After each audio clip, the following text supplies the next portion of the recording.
यह एक 40 साल की लड़की और 16 साल के लड़के की एक रियल कहानी है जिसे पढ़कर आप सन्न रह जाएंगे। लड़की का नाम था मनीषा जोशी, जो सूरत के एक अपार्टमेंट में रहती थी। वह अपने ही अपार्टमेंट के एक 16 साल के लड़के को ट्यूशन पढ़ाती थी।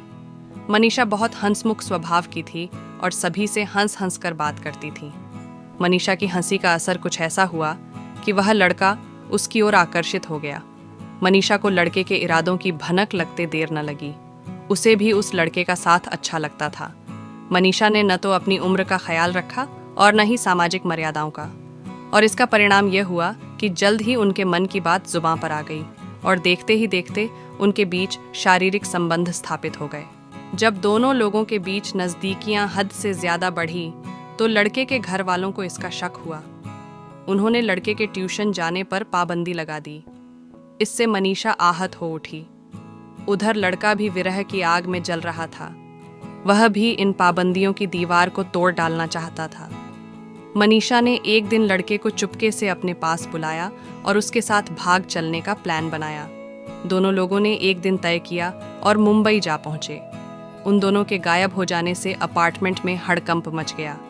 लड़के के घर वालों ने पुलिस में रिपोर्ट लिखवाई और इस तरह से पुलिस उन दोनों की खोजबीन में जुट गई।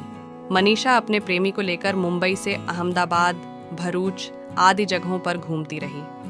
उसे इस बात का अंदाजा था कि पुलिस वाले उसे खोज रहे होंगे, इसलिए वह होटल में न रुककर धर्मशालाओं में शरण लेती थी और लड़के को अपना बेटा बताती थी। 10 दिनों तक मनीषा अपने प्रेमी के साथ इधर उधर फिरती रही, लेकिन जल्दी ही उसकी जमा पूंजी समाप्त हो गई। उसके जेवर भी बिक गए।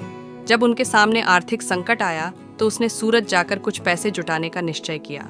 लेकिन जैसे ही मनीषा सूरत पहुंची, पुलिस ने उसे गिरफ्तार कर लिया। पुलिस के उसे एक नाबालिग स्टूडेंट को भगाने और उसके साथ शारीरिक संबंध बनाने के आरोप में जेल भेज दिया। और इस तरह मनीषा की प्रेम कहानी का द एंड हो गया। मनीषा अब जेल में अपने दिन गुजार रही है और पछता रही है कि क्यों आखिर उसने एक नाबालिग के साथ प्रेम की पींगे बढ़ाई, जिसमें उसकी जमा पूंजी भी चली गई और साथ ही हुई जगहंसाई। पर कहावत है कि अब पछताए होत क्या, जब चिड़िया चुग गई खेत।